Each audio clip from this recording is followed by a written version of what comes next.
ชีวิตและความตายเกิดขึ้นกับชีวิตของทุกคนถ้าเรามีสติ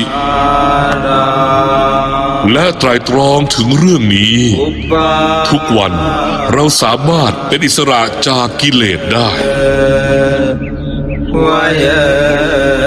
เราสามารถอยู่อย่างสงบ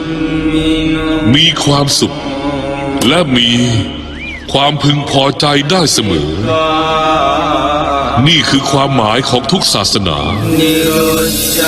นี่คือความจริงของทุกชีวิตมันไม่เคยเกิดหรือแตกดับ